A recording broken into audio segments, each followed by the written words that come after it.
Okay, and numbers are jumping up there. Everybody go ahead and go in the chat and start to introduce yourself while we're waiting to get started here.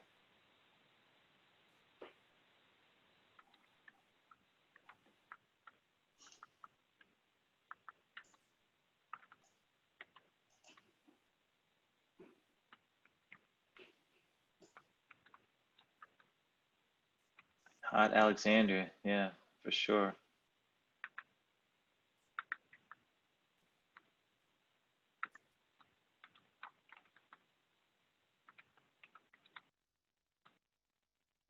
Stole my lines. Tulsa, I bet it's hot there too. All right, yeah, so it's about a minute after. We'll go slow here in the beginning, but let's go ahead and get started. Hi, everyone. I'm Bill Conforti with Association Analytics. It's my pleasure to welcome you to our virtual discussion series where we bring together leaders and learners each week in fun and engaging sessions aimed at optimizing business results, staying relevant in these challenging times, and learning some cool stuff in the process. So today we're going to be talking about one of our favorite topics, unstructured data. We know we have a lot of it, but how can we leverage it to drive results? Where we've invited our friends from ORI to teach us about how to use unstructured data to improve customer experience and how it fits into our overall data strategy. We will have a recording of today's session available on the registration site.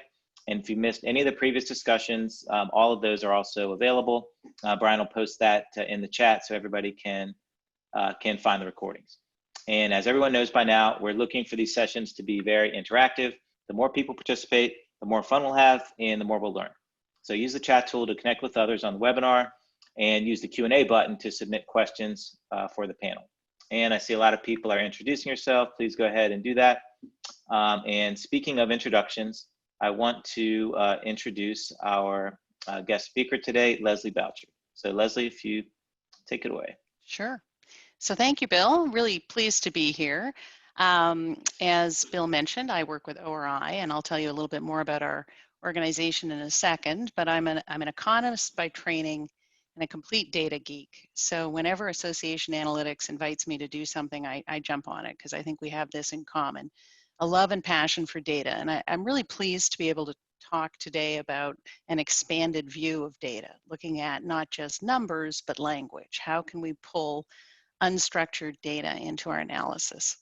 So when I'm not being a data geek, I love being at this cottage up in Canada. The about might have given it away there, but this is the island across from our cottage. I probably have 1,000 photos of this island. So and this poor heron, who I chase around, the lake, trying to do my National Geographic imitation. So that's what I do in my spare time. I did add one more photo in here, and Greg Pollock, this is for you.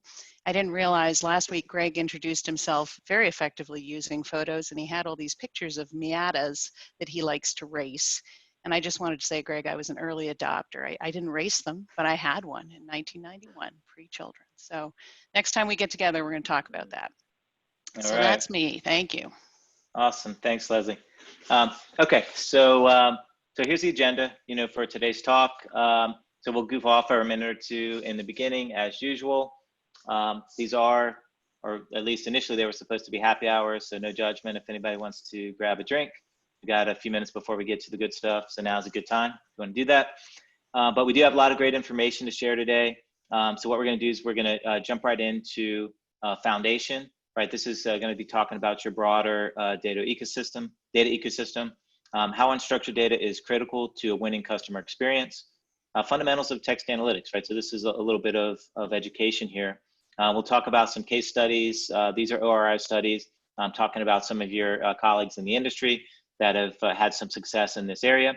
And then we'll talk about building a business case, for how you can adopt some of these approaches and how you can measure the results and and prove that this stuff works, right, to your senior leadership. All right, so just for fun, what was your favorite show growing up, right? So I purposely tried to choose some shows here on our slide that are representative of our demographics here. It's pretty broad, right? Some people grew up in the 70s or maybe a little bit before.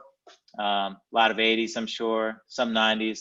I didn't put any 2000s. If we have anyone that young on here, then sorry that you're not represented. But Anyways, yeah, go to the chat and tell everybody what your favorite show was, and would love to hear from you while we're getting into the meat of things here. Brady Bunch, yeah. Oh, Star Trek. I don't know how. I can't even imagine how Star Trek didn't make it onto this slide, but that's a great one. Yeah, I think Wonder Years is my favorite actually. Okay, so we're gonna do a quick poll question. It's really lightweight, right? And that is, have you recently used a library to find a resource that you needed or wanted? All right, so Brian put the question up there.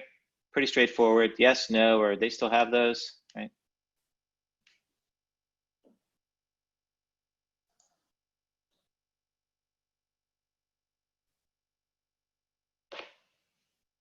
All right, just another second or two. I don't think it takes too long to answer this one, right? Not too tricky. All right, let's put it up, Brian. Whatever's in now. Wow. Okay. Right. I was expecting a few more yeses. So it's 29 yes, 29% yeses, 52% no, and 19% they still have those, right? So there's our younger demographic there. Okay, so we'll come back to that later. Just wanted to get some input on that. Okay, so like with all of our previous discussions, right, you've seen this graphic in various forms a number of times now. We again want to stress the importance of integrated data, right? So like with every other topic, there's data across a variety of systems. With unstructured data, we're bringing in, quite a number of additional systems, some of them third party and otherwise. And of course, the data that we see most often in our reports, comes from our AMS, transactions, email, LMS, finances, and those kinds of transactional systems. And when you have enough of this data, you have it organized and have it all accessible, we can already make, some really good business decisions, right? And we talk about this frequently, right? But as we've learned, that's about 20% of your data, right? So that's the structured piece over on the left. So what about all the unstructured data? What about the other 80%? That's a big part of the reason why we built Acumen.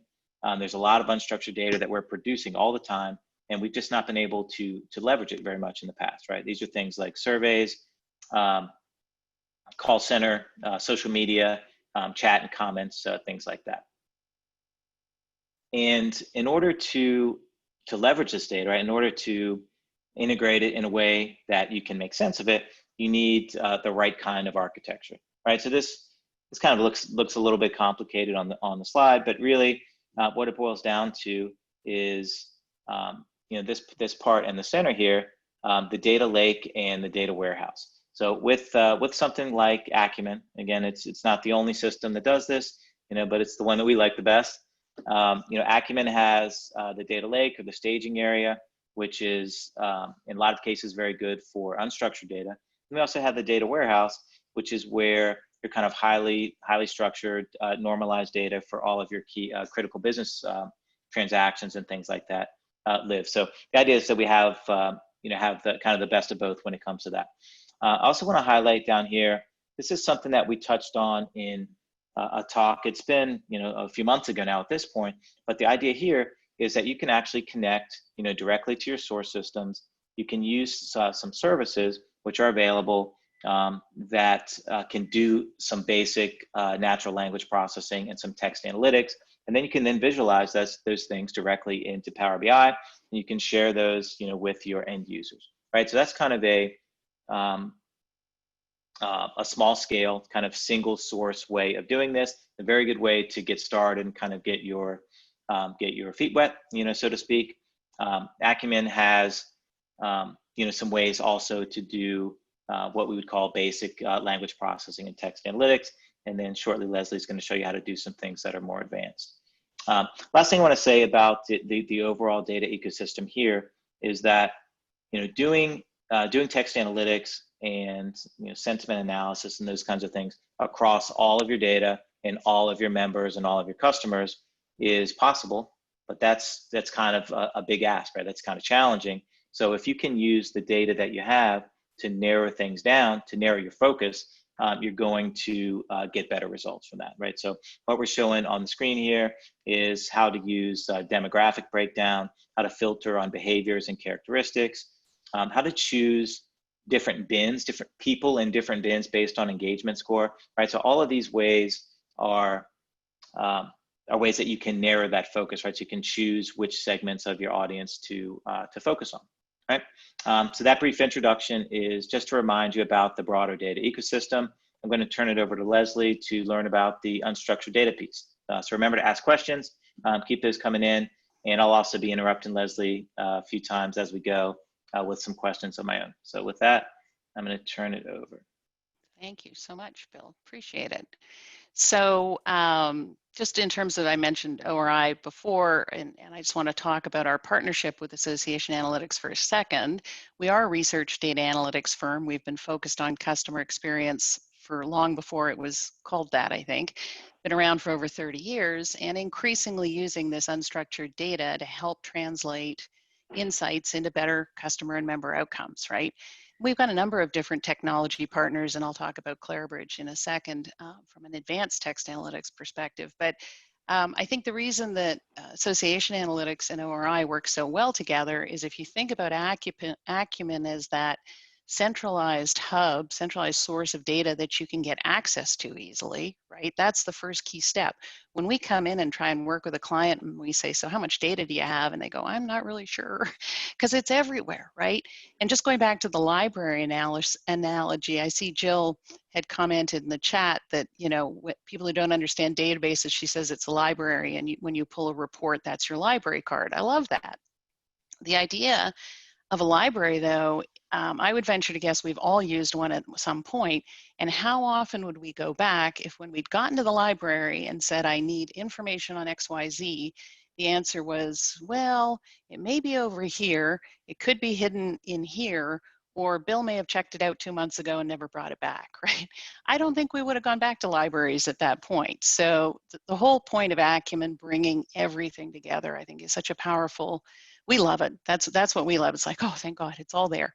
And then, as Bill mentioned, you can get your toes wet in terms of unstructured data mining. And where we come in is once you have found that kind of refreshing, you want to go for a swim, right? You want to get in there and do some really advanced text analytics. That's where ORI gets involved. So I'm going to spend a little bit of time today, talking about the benefits of that centralized approach and what's feasible now that we didn't used to know we could even do. So I'm going to advance the slide if it lets me. Bill, I'm not doing it. You're not doing it. Bill, get your hands off. So questions we ask association, and that I know Association Analytics answers for associations, I should say.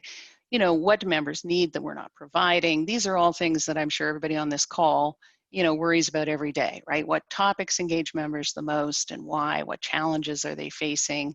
Why aren't members renewing? Who are our centers of influence, right? So we're trying to get at that core question of, do we truly understand our members? And not, do we think we understand our members? Do we actually understand our members?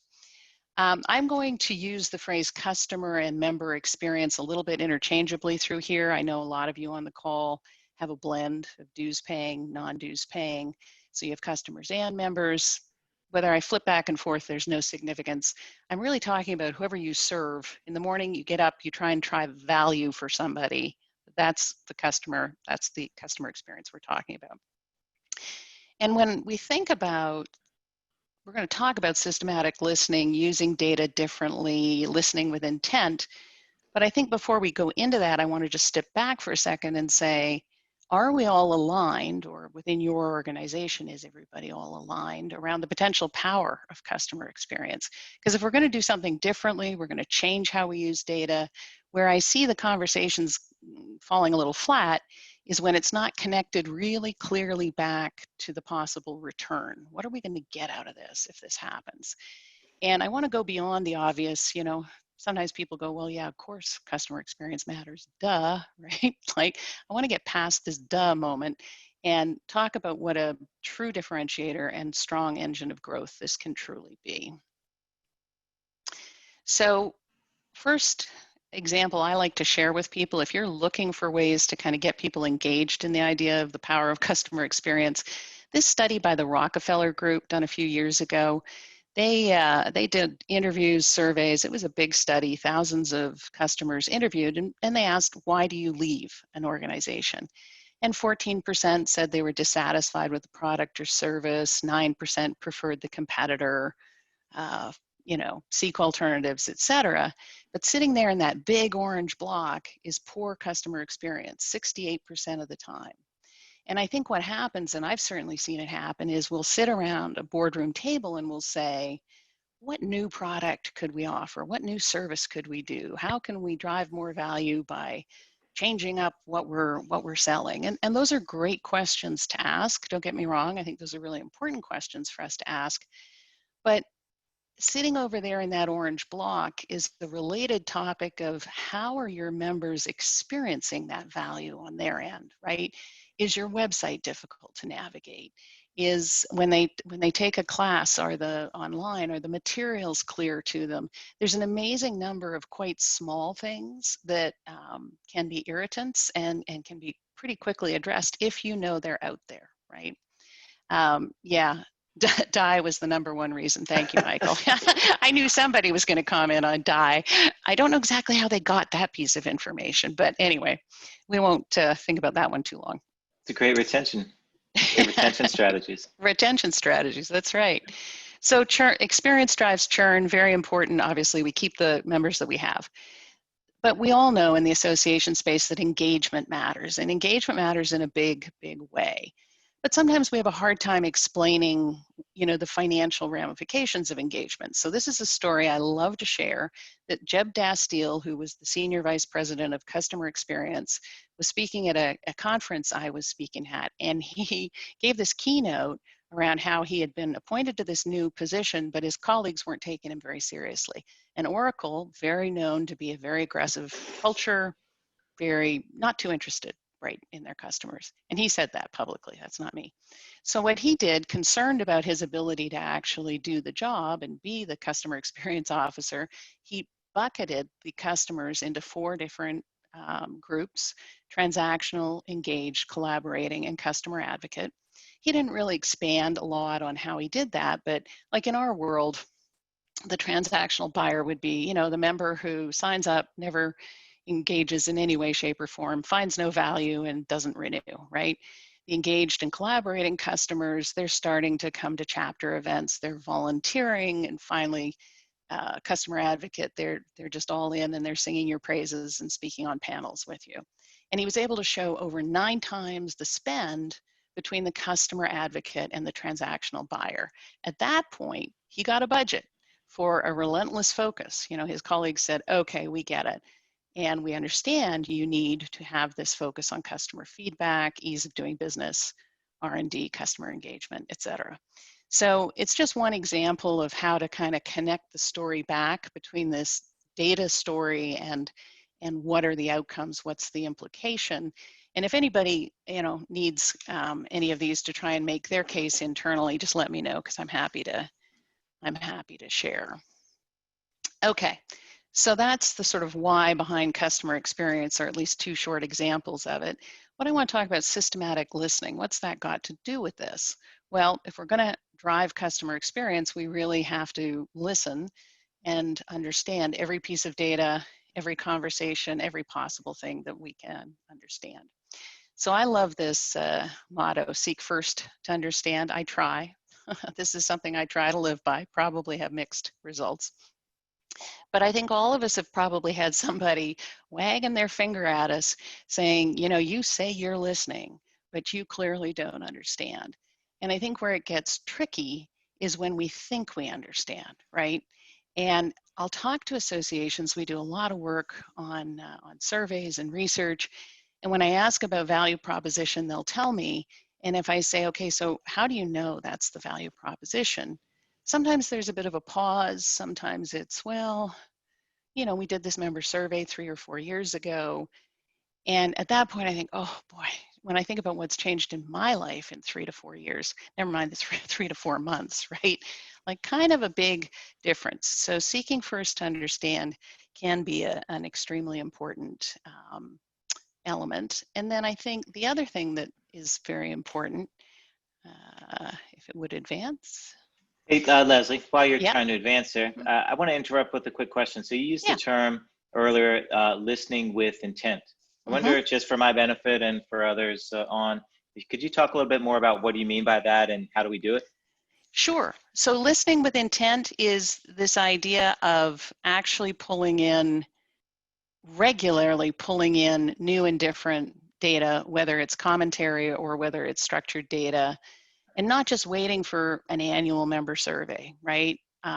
Taking your higher logic community forum data, for example, and seeing what they're talking about, and have hypotheses behind what you're looking for. So it's not just a random walk, but it's, gee, I'd really be interested in knowing what the number one pressure for my physiotherapist members are, or you know, what's the biggest issue that I'm trying to address.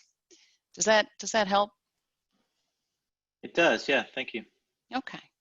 So we're listening and we are seeking to understand, but I think the other important aspect of this is the fact that emotion enters the story. And this Anthony Stefan from the Wall Street Journal put it so well. He said, we don't wake up in the morning and say, oh, I'm really enjoying, you know, I am the end user of this coffee, right? I don't think of myself as a customer. I really think about it more of, you know, delightful, caffeine-inducing, great moment in my morning. But the business world, and I think frankly associations, we tend to group and segment people as customers first before thinking about the fact that we're messy, inconsistent, and perhaps most of all emotional. And in the past, when you thought about emotion, it's like, well, where do I see that? Where do I hear that? Well, it's in language, right? It's when they write and say, I'm really annoyed with this, or I love that. And that used to be super hard to mine. So the good news is there's technology now, you can do it. It doesn't have to be difficult.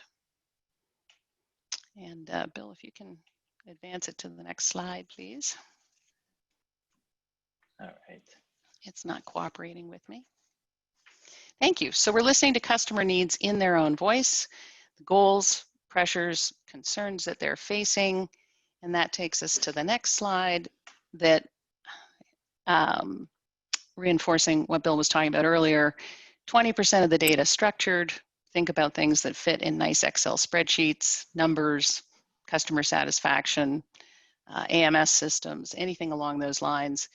And now we can pull in everything on the teal bubble, online communities, chat, call centers, all that kind of thing. So that sounds very simple, very easy to do. So why are we not all doing it? Well, what I learned from last week's session, when Association Analytics has been polling people participating in this series and asked, what's the number one obstacle to progress on data initiatives? 70% cited lack of time or lack of knowledge and skills as the number one obstacle. So it's like, okay, lack of time, lack of knowledge or skills. So then the question becomes, well, then do you use visualizations to understand your data? And 62% said sometimes or rarely. And that kind of makes sense, right? I've got no time. I've got, you know, I don't have the knowledge. I'm busy. So we go to the next slide. And how often people then use data to inform decisions, 70% said sometimes or rarely.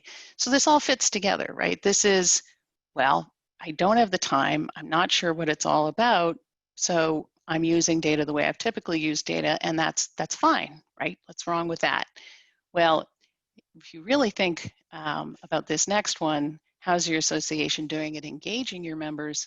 72% said they're doing okay or not so good. So that was the point at which I sat back. I thought, okay, now that's interesting, right? I think that means there's an appetite for doing something differently. And if the main thing standing in our way is lack of time, I'll tell you, I've seen so many people running to stay in place, and they're doing that because they don't have the information they need, and they're kind of having to make educated guesses and sometimes uneducated guesses, not informed by data in any way on what they should be doing. What new product, service, how they should tweak the value, How are we going to drive member engagement? And so, at the end of the day, it's hit and miss, and they have to start over again sometimes. So I think there is a time and efficiency element there. But what we're going to focus on here is more the knowledge side, okay? Because a few years ago, when people started, I was at a breakfast meeting and someone started talking about AI-driven text analytics. This is probably 5 years ago. And I thought, oh, I need more coffee. I'm not going to get this. This is way too complicated for me. And so what I'm here to assure you is it's really quite straightforward. If I can get it, you can get it. It doesn't have to be that complicated. So let's share a couple of simple pieces of information that I think will help you. And this first one is our approach that we use. This is well known in the customer experience community to strengthen member experience. When we are thinking about member feedback, customer feedback, the first bubble is success. That's in the green bubble. And that's usually what everybody's doing. They're monitoring, did you get the member what they needed? Are they satisfied? So it's satisfaction scores, it's net promoter scores, it's things like that. What we're suggesting you do to listen systematically, listen with intent, and use all the data you have, let's look at the language, the commentary, anywhere anybody's written anything down, and look at emotion. We can extract the sentiment using AI-driven technology to pull emotion out and be able to supplement then our insights. But last but not least is effort. And level of effort, this is a big one. It's been around in the customer experience world for years. It's a leading indicator of churn, right? It's when your customers are finding you hard to work with or easy to work with. That's effort, right? So let me just pause there because I think I saw a question coming in from Bill. Yes, I did have a question, and that is is it fair to say that when you talk about effort, because this was kind of a new term for me, are you basically saying that if I, as a customer, as a member, if I find things difficult to do, that's a negative on the customer experience and vice versa, right? Is that Yep. what we're saying? Yeah, that's what we're saying. Actually, let me give you an example because I think this really gets crystallized when you give a concrete example. So I had my my basement renovated a few years ago. I hired the cheapest guy, so you know where this whole story is going. And at the end of it, if I was asked, was I satisfied? I would have said, well, it was okay. And it was okay because, my basement's renovated and it was close on budget, on time, close. So it was okay. But if you asked me, would I work with this individual again? I would have said, oh, no, no, no, no, because I had to call him repeatedly. He never showed up on time, all that kind of thing. So as soon as it becomes, it's hard for me, you are not making my life easier, chances are I'm not going to return as a customer. And as Ursula points out, a lot of companies focus more on gaining new customers, than retaining the ones they have. This is economically a disastrous strategy, that strategy right there, because it costs so much more. Same thing with onboarding new members, right? So that's the story around member feedback. That's what I would call part one of the knowledge tips on how to set up a framework. Part two, though, is using technology to keep up with rapidly changing needs. And what I mean there is, what are they talking about? What are your members talking about that may have nothing to do with you? It's not feedback about your association. It's more, a day in the life of your members and your customers. What do they care about? What's challenging them? What are the areas that you should be diving into in your next conference? Where could you build more learning modules, that kind of thing. So keys to success with advanced text analytics. I'll go over this really briefly, but I wanted to share with you what we learned in our path to understanding how to use text analytics platforms. I think you want to look for something to do advanced text analytics. You really want to look for something that's been around for a while. The platform we use, Clarabridge, has been used in every industry known to man for over 12 years. So I like to say it's not been built on my customers' dime. It's like they really have developed it. And it's, if I'm in a healthcare scenario and somebody's talking about blood in an emergency room, the system's advanced enough to know that's just context because we're in a healthcare scenario. In another scenario, when somebody's talking about an emergency, it's probably an emergency, right? So you need something pretty advanced. You want the sentiment analysis to be at the clause level. So you don't want to give a whole paragraph of text and have somebody say that customer is happy, right? You don't even want it at the sentence level.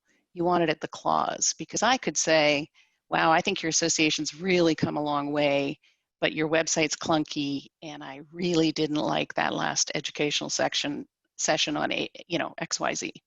Those are three different things, and you want to parse those out into three different pieces of information.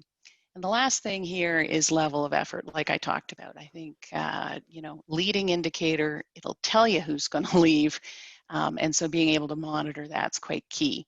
So what we're doing here in this model, and I'm going to show you just how we use the Clarabridge platform to listen, analyze, and act, is we're actually having the system assign numeric scores to feelings, right? So I think your association has come a long way in the last couple of years, might get a +2. I think your website is clunky, might get a -3. And I really didn't like that online session XYZ, might get a -4, right? So we're starting, you can imagine, we're starting to put structure around the unstructured data. So I'll give you an example of how this works in the next slide.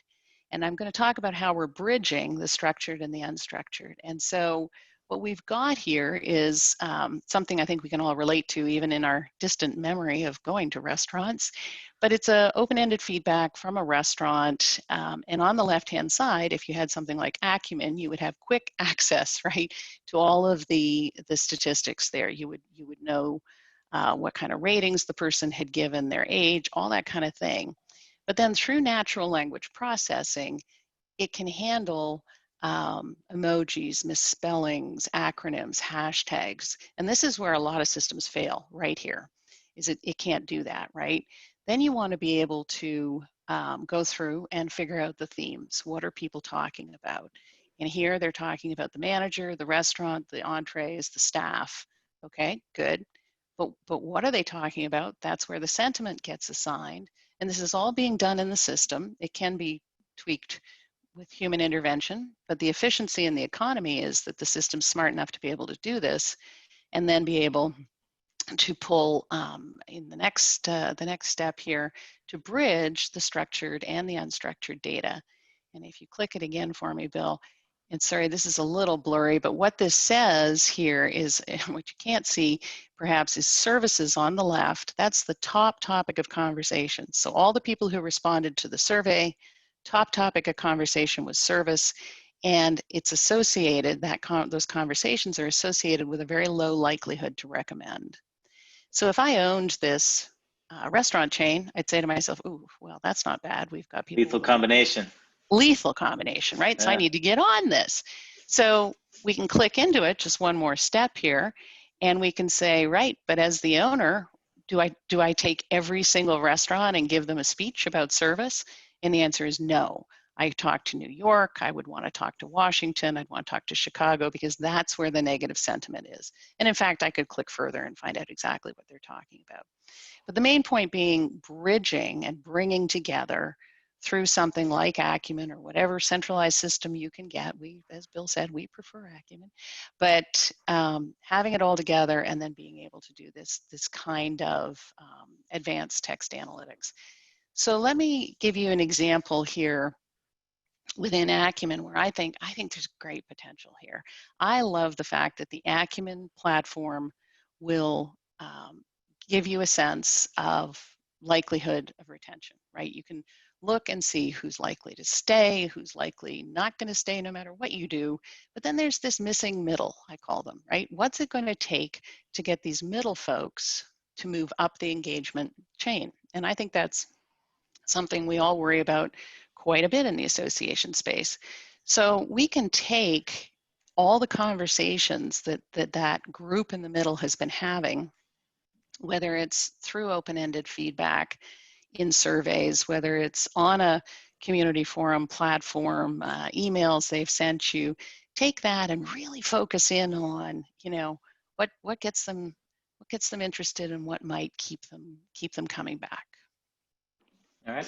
Yeah, I just want to make a quick comment on this one. So that's kind of like a really good illustration of this idea of integrated data. I mean, this is this is a member retention predictive model. Each one of those bars is a decile or a group of people, and you can find out exactly who they are, not only their name and their email, but the demographics about them and things. And importantly, you can then, follow those same people into all of the other systems, where information about them lives, right? Whether it be a survey or in the community or whatever. So actually, I wanted to just ask a question to Leslie while we're here. Is one of the things that that we've talked about before is, maybe taking this box in the center and designing some surveys, right? Mm-hmm. And we've talked about surveys a little bit in previous in previous talks. We looked at some other tools for questions and mobile apps and all of that. But since surveys is kind of in your wheelhouse as an organization, what would it look like to to take these 4 through 7 deciles and try to launch a program to find out some specific information from them? Yeah, that's a great question. Thank you, Bill. And I've heard, it's interesting, somebody said to me not long ago, aren't surveys dead? Like, who Right. answers surveys anymore? They're dead. And my answer to that is no, they're not dead. They might be in need of a little resuscitation, right? Like a 50 question survey that takes 20 minutes to respond to. I think that is dead. I think we're in trouble with that. But to be able to take this group and focus in and ask 3 or 4 questions. We're seeing a lot of opportunity to redesign the surveys. And Gloria makes the point, if you ask, you better be prepared to integrate those comments and do something with it, right? And so in the past, ORI, we would have said, don't ask too many open-ended questions, because what are you going to do with those responses? Chances are you're not, because they're going to pile up in the cabinet. Nobody's got time to review them. So don't do that. We've reversed completely, because now we can say, no, we don't need to ask all the structured questions necessarily. We should ask some of them, but we've got a great opportunity just to ask a few open-ended questions and then analyze what people want to tell us, as opposed to us guessing and leading the witness with all of our structured questions. So we actually, if anybody wants, we've got a white paper on survey design in the times of that we're in, right? The opportunity to use technology and use text analytics and the implications this has for survey design. We've got a paper that I think Brian will share with you in the links, and if anybody's interested, hopefully that'll help them as well. Cool. Yeah, thanks a lot for that. Yeah, surveys are going the way of libraries, it looks like, right there. Almost there. All right, cool. Thank you, Brian. Okay, thank you. All right. So I'm going to skip this one and the next one, I think, just looking at time, if you don't mind. Yep, keep going. Thank you. So all this is great, but I always like the, that's nice, but so what, right? Show me how associations have been using this. So the American Staffing Association, they use Higher Logic very strategically and very thoughtfully. And that community forum for them is important. And they wanted to quickly and cost-effectively gain visibility into what members are talking about. And not just what they were talking about, but how it differed between small companies and large companies. How did individual conversations roll up into the company level? And very importantly, how did what people were saying correlate with member survey net promoter scores? So there was an ambitious research agenda where we said, absolutely, we can take that. We'll take your Higher Logic Community Forum data, and we are a partner with them as well, proud to say. And we can start mining to answer exactly those questions. So top topic of conversation here, just the screenshot, just basically shows you a couple of things we found. Hiring processes, there was a lot of dialogue around that. There was a lot of dialogue around software, which is the right-hand side. And under hiring processes, you'll see a whole list here of the subcategories of what people were talking about. And the technology does all this. It buckets everything. It says this is what they're talking about. And you'll see this ATS, which in their language is the applicant tracking systems. Over here on software, kind of a different conversation all about software, but sure enough, applicant tracking system shows up again. And the bar represents the volume of the commentary. So it was sort of our first pointer to say there's a lot of conversation in here around these ATS systems, what's going on. So we go to the next slide, you can see we were able to look at high effort drivers and negative sentiment drivers. So on the left here, these are the category, the volume of comments where people were expressing real frustration, saying it's just too hard, it's challenging, it's clunky. And what they couldn't do was extract really important data and statistics that they needed out of their applicant tracking systems. And sure enough, there it is, software ATS right in the middle there. And over here on negative sentiment drivers, where they may have been saying things like, I hate this thing, it has no value, I never want to see another ATS system as long as I live, those would show up over here in negative sentiment. And as soon as we see them in both places, we know it's an issue. So ASA, long story short, was able to really take hold of this and figure out how to add more content in their forum, how to pull some of this into their next annual meeting, how to provide more educational resources around the ATS. I think I'm going to skip this one, thanks. Just again, in the interest of time. So the key takeaways for ASA, being able to help companies on this applicant tracking system, but frankly, there was a whole nother world of what do small companies need versus medium-sized companies? How can we put more resources on the forum that'll keep those small companies well served, because we don't have time to do everything for everybody, and really increase engagement. The next example I want to share with you is from AWON, and that's the Association of Women's Health, Obstetric, and Neonatal Nurses. I defy you, Bill, to say that 3 times quickly, fast, because I had to really work on it. And what you're looking at, AWON, yeah, let's just call them AWON. Great group of people, and you're looking at just one excerpt from their strategy map. And what they had was a whole bunch of different areas that we had worked through with them on strategically, where are the areas you need more information. This one just happens to be thought leadership. And underneath that, we were able to flush out driving questions. So what was it they needed to know about, for example, the why and how of maternal immunization processes, right? So it gets very specific very quickly. And then underneath, I won't tell you what all of them were. Suffice it to say, there were a lot of findings here, and we were able to list them out. We ended up with a scroll that went the entire boardroom, each of their strategic focus areas and the findings.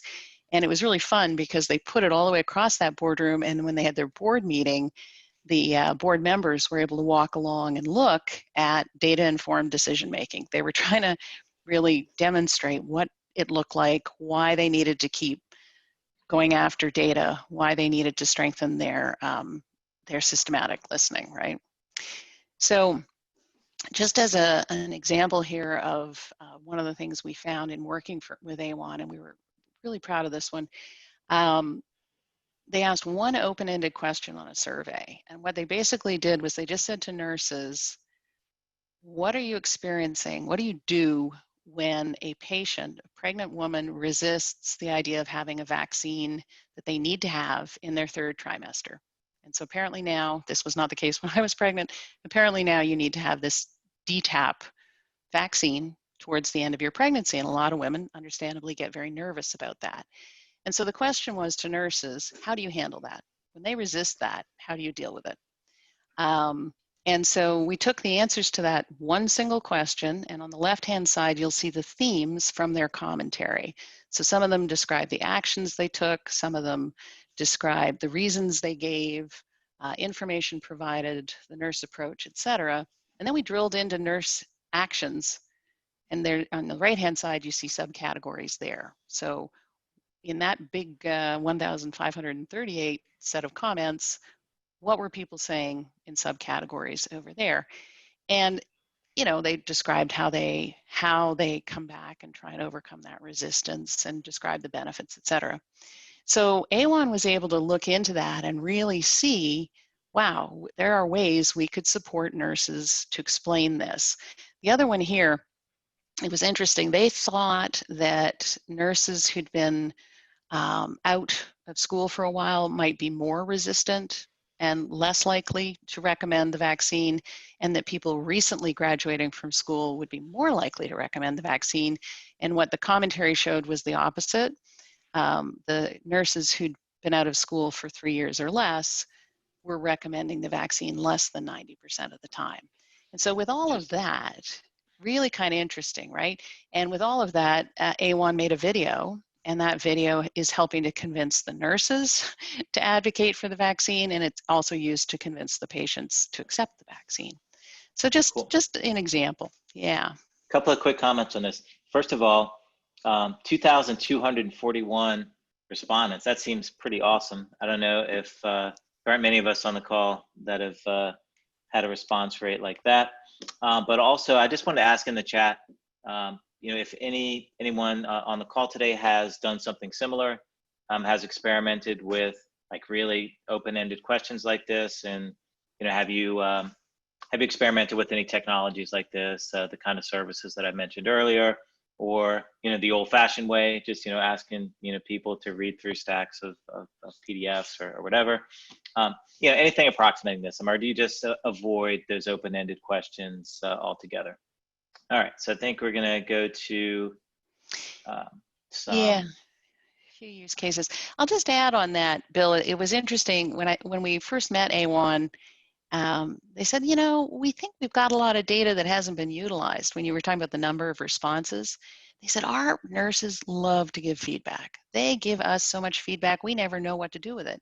And they said, we've got a lot of old surveys that we've never done anything with. And that ended up forming part of what we pulled in. Not that last example I just gave you was one specific survey with one question, but on the broader issue of driving their strategic goals, we took all these old surveys that were just sitting around, had tons of insight in them, and had never been utilized.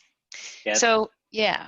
Sorry, just one more quick comment, and that is the idea of using old surveys was something that I hadn't really thought of. Leslie and I talked about a little bit leading up to this discussion, but I just wanted to kind of emphasize that, right? I mean, I think most associations have survey data, have surveys that they've done in the past that is they haven't fully utilized. So keeping in mind that things do change, and you have to sort of caveat all of that with especially times like this. There's some things become irrelevant or things like that over time, but still overall, I mean, all of that information that you have is really valuable. You should try to use that if you can. Okay. Yeah, and Evan actually, thank you, Evan, for your comment about what you guys have been doing at ASHA. The NLP, he says, I found some different levels of application of NLP for key phrase tagging. Use that with survey demographic questions to segment our open text responses from user reviews. That's a great example of getting your toes wet and getting in there and doing it. So I think that's a great approach. I think it was A1 where we had all these keywords, and the keywords were things popped up around tracings, strips, classes, materials. And when you put all those just on their own, it didn't necessarily tell a story. The advantage that we had was being able to use the natural language, the algorithms in the system. And the story was that something called strips and tracings were hard to review, the materials in the online classes and in the exam. And the frustration level about these strips and tracings, internally we were all looking at each other going, anybody know what strips and tracings are? But when we took it back to A1, they were like, oh my God, yeah, okay, we can make that better. We can reduce frustration quite significantly. So anyway, all right, few use cases. I'll give it back to you, Bill. We've talked about, I think, the need and how to use this for customer retention, for driving revenue. I think the understanding a day in the life of is a really interesting one, particularly given the challenges we've all been facing for the last 4 months. A day in the life for everybody's changed, right? So understanding what the pressures are that they're facing and how to really support those people going forward, and then how do we identify opportunities for new value-added offerings. And I know Bill, I'm going to give it back to you, and you're going to talk about the importance of monitoring and tracking and, really doing this on an ongoing basis. But I think my final thought here would be, it doesn't have to be big. It doesn't have to be complex. And just because it says AI, it doesn't have to be scary, right? So let me give it back to you. Good, thanks. So yeah, so in the beginning we talked about the architecture and segmenting and all of that. So we then talked about all the advanced text analytics and NLP things that you can do with that data. But for these kind of outcomes, right? Increasing retention, driving revenue, things like that. We kind of think that will help, but how do we know, right? How do we know, and how do we prove that, to our board members and to our senior leadership, so that we can continue to be funded for things like this that we know we're going to be helpful, right, to our member experience. Anyway, so some of the ways we can do that. First off, customer engagement, right? We can measure this. We can see how it trends over time. We can see what are the elements of that engagement and how those change over time as well. Our community. So we already monitor sentiment in the community, but it's not just sentiment. It's overall activity. It's ads and drops. It's search topics and search and discussion topic trends, things like that.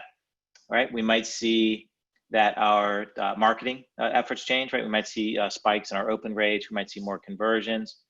What about our events, right? Our events, our registrations, for our courses, all of these things we can monitor over time, and we can then look at specific groups and specific time periods and look at those, really dive into those changes. And lastly, it's all about revenue in many ways, so that we can look at the changes in our revenue by product line, by product area, and how those change over time. And it's not just the amounts, but it's actually also the individuals that make those purchases, right, and that participate in those activities, right? Again, matching them back to those that we discovered in the predictive model, for example, right? So those are some of the ways that you can measure, right? That you can monitor the results, that you can prove the value of not only this, but really all the actions that you take that are data informed, based on things that you discover. So with that, I'm going to go ahead and turn it back over to Leslie to talk about some closing thoughts here with our last few minutes. Thank you. So I love this. Let's conclude back in the library. It made me think of the game Clue. Okay, it was Colonel Mustard in the library with the dagger. But I want to come back to the library theme, because let's say that I am a librarian and I love reading more than organizing, right? This might be what my library looks like. A little overgrown, a little hard to find anything. And then on the next slide, it says basically, it shows you books, magazines, articles getting inundated every single day. I think a lot of the folks that are sitting in association database management roles can feel like this, right? Like, oh my God, more's coming in, more and more, the volume. And we've kind of got it stashed everywhere we can possibly think of. And now, so I'm this librarian, I've got this challenging structure in terms of how do I get this information back out? And Bill, the busy executive, comes to see me and says, how can I find something?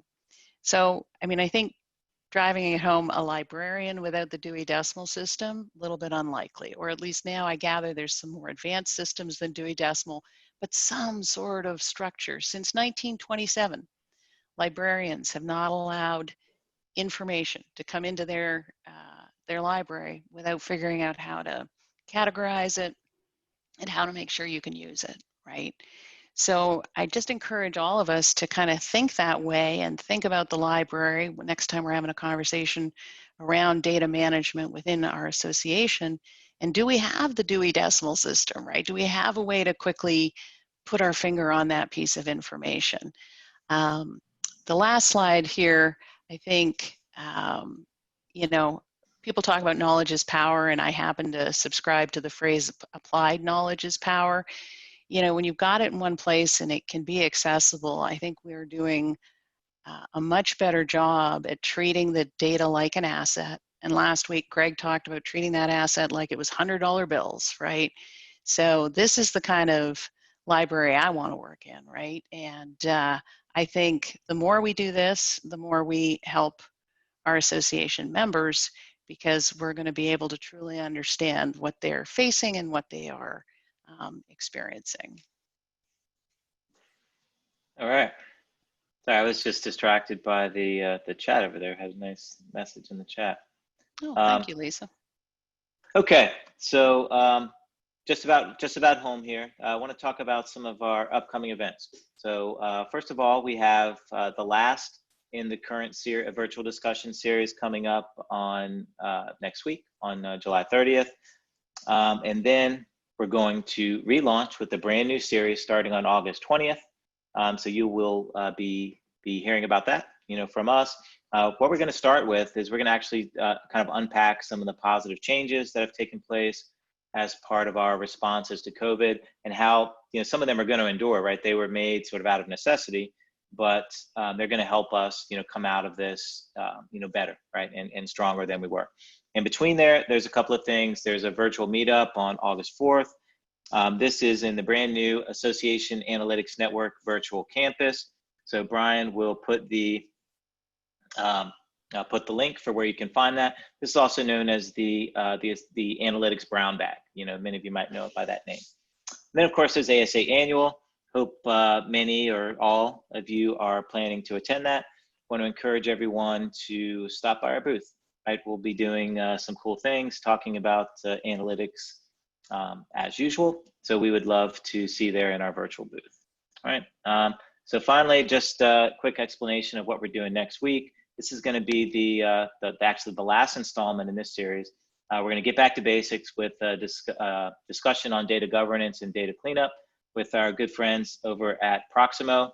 You're going to leave that with good education on the basics of data governance and some concrete ways to get started. So it's not as complicated or resource intensive as it might seem. And I think maybe the best part of it is that all of that stuff, governance, cleanup, and all the things that are sometimes looked at as preparation for working in analytics can all be done in parallel, right? So we'll talk about that. So we're just about at time now. I want to thank everybody for a great discussion. In particular, Leslie, for all of her great information. Thank you for that. Thank you for our panelists for your questions. And as we say when we sign off, hope your minds are full and your cups are empty. Hope to see everyone next week, and want to wish you all a great day. Thanks again. Cheers. Thank you.